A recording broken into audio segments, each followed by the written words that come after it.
almost like the Flashpoint, where it starts, one of the key matrix lines that will help shatter this status centralized system. Welcome, friends.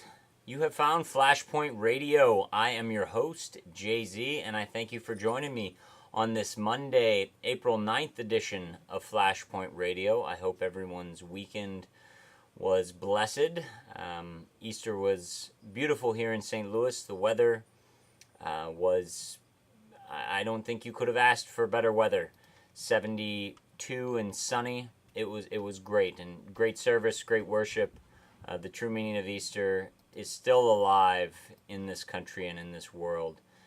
If you do not know that, I suggest you seek it out. Seek out that truth. We've got two issues we're going to deal with this evening. Both, I think, extremely dangerous in their own right. Remember to follow me on Twitter at Flashpoint Radio, Facebook.com/Flashpoint Radio, and subscribe to stay up to date when new episodes are released nightly, hopefully Monday through Friday. Also, like this and reshare this with your friends and family. The information is good, and I believe most people need to hear this, and the majority have not heard anything like the news that we cover here on Flashpoint Radio. So please, let me do the talking to your family that are hard to reach. But we are going to start with a topic of mine that I have been focusing on a little bit over the last 3 weeks or so, and that would be anti-psychotics, prescription pain medications, anti-depressants, and the epidemic of them being prescribed to darn near everyone in this country, by the medical tyranny that we call the medical industrial complex. People just default to their doctor. He has a degree. Doesn't matter if a eugenicist is the one that gave him that degree, or if that person that signed off on his degree hates human life and thinks there's too many of us. He's a doctor, and he knows better about my body than I do. But we're going to look at two headlines here, and then we're going to point you to an InfoWars article to do much more research. This comes to us from MSNBC about 2 weeks ago, and I believe I went over it on Flashpoint Radio. Docs, antipsychotics often prescribed for problems of living. And it goes over basically how college students that are having a hard time getting through college, as anyone who went to college knows that leaving your family's care and protection and going off on your own is tough and can be racking on the brain and your mental state. But they're just being prescribed antipsychotics that used to be relegated to psych wards, and schizophrenics and people with dangerous mental conditions are now being given out by doctors at an alarming rate, so says MSNBC.com. And we also go to the Los Angeles Times. This comes to us from April 7th, which was Saturday. Headline, A Fog of Drugs and War. Goes over how 110,000 active duty Army troops, and I believe this is Army troops, just the Army, one portion, or one service, one department of service, not the Navy, not the Marines, not the Air Force, just, well, this says Air Force pilot. These journalists need to really get their headlines right. But it goes over numerous examples of military personnel that are undergoing great stress in combat situations and stressful situations, and they're being prescribed antipsychotics and antidepressants and things that have side effects that are violent and deadly.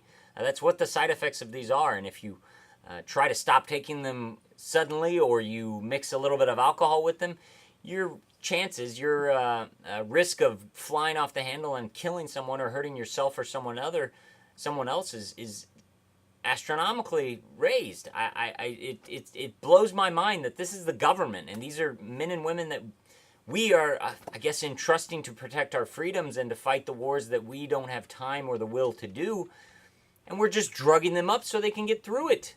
I mean, there should be a little bit of depression in your life when you do something bad. It's a bad feeling from when you make a bad decision. If you have antidepressants, you're not feeling the ups and the downs. And if you don't feel all of life, then how do you learn? You don't. You never learn. And your bad decisions never have consequences. And then you end up doing something really bad and you don't understand why it happened or why you're being punished, because you went through life drugged up in a fog, in a haze, like the LA Times says. A fog of drugs and war. And InfoWars goes into even greater detail. An Austin man shot a police officer, and he was drinking, and his mother attributed it to the fact that he's on antidepressant pharmaceuticals. I believe it was Xanax. I'm telling you, when these incidents happen and death is involved and people die, we need to make the journalists or the police or somebody ask the questions. Get the medical records. Ask the doctors, what are they on, and could it have contributed to why they did what they did? This InfoWars article here is great. It goes through a whole laundry list from the SAVE Project, cataloging violent crimes by people on medications. Columbine, yeah, it was called Luvox. That was the guy who pulled the trigger was on an antidepressant in high school. So it's dangerous. And then if anyone you know is on these drugs, have them get off them. Not instantly, not right away, but you know, talk to a professional and say, I want to get off these medications, and find a natural alternative. Jesus Christ is my alternative. Church is great free therapy, as my wife said earlier today. It was a great term, and I like it. So do something else. You don't need man's creations to fix yourself, because man didn't create you. So man doesn't know how to fix you fully. Moving on, though, to probably the topic of the month, I don't know, the topic of the year so far, and that would be Trayvon Martin and race wars.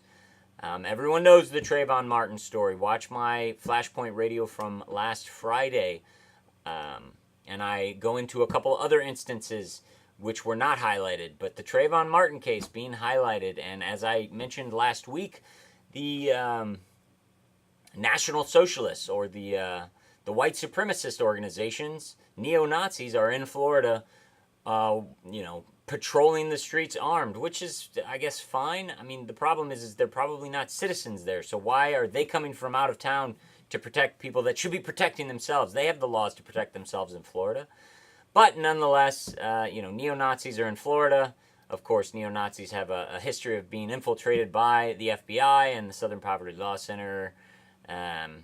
So you have to question that. And then this audio came out from a conference call with the new Black Panther Party. And it is absolutely amazing. And we're going to end on some of the audio this evening, but I'll go over some of the meat and potatoes of it. It says true revolution means some bloodshed, which I don't, revolutions usually do have blood, but it's the offensive, whoever is the offensive. It says, it's in me every time my feet touch the ground in the state of Florida. These crackers, they scared. And it uses a lot of profanity, and I won't play the profanity here, but crackers, honkies, devils, white hair or blonde hair, blue-eyed, and that says, and the best part is the part we're going to end on, which is about how they're mad that Florida isn't on fire. They want people to riot. So let's finish on this audio right here. I just want to say to all the listeners that's on this phone call, if you are having any doubts about getting suited, booted, and armed up for this race war that we in that has never ended, let me tell you something. The things that's about to happen to these honkies, these crackers, these pigs, these pink people. Cross the Red Sea. You're going to have to cross the Red Sea. I know y'all thought it was talking about some sea in some Middle Eastern part of the world. Hell no.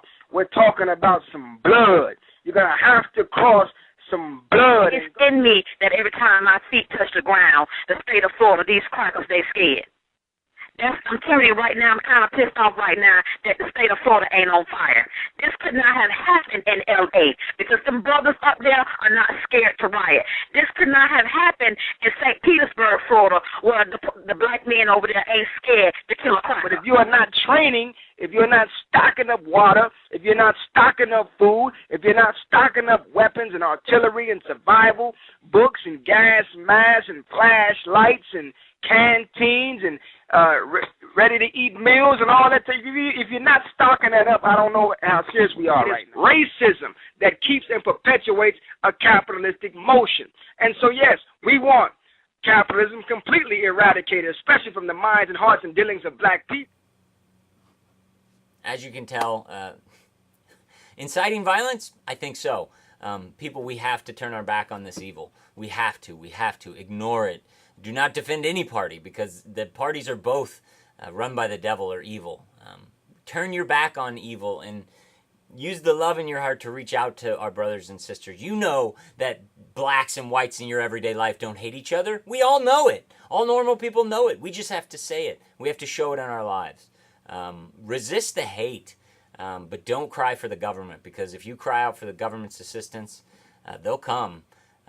They'll help you. They'll help you out of your guns and your bullets and your freedom. That's what they'll do, because that's what they want. They're looking for a reason to come and take your guns. Please, whatever anyone does out there, if you have a say in anything, don't do it. Do not do it. We must stay peaceful. We must stay vigilant to not be violent. And we must protect ourselves. That's what it is. We must protect ourselves. Do not cry for the government, and the federal government especially, to come in and protect you, because they cannot, and they will not, and they will only turn their guns on you when the problem has been solved. Problem, reaction, solution. Look it up. Problem, reaction, solution. Put those words in start page and hit enter and do a little research. Find out for yourselves. Look at the articles in the description below. Do your own research. Find out if I'm lying or not. Vote for my Infowars.com reporter submissions. You can find them in the catalog of my videos. Thanks for watching. Come back and see me tomorrow night. Jay-Z signing off, saying God bless and keep your eyes to the sky. With the feathers of angels stuck beneath your head.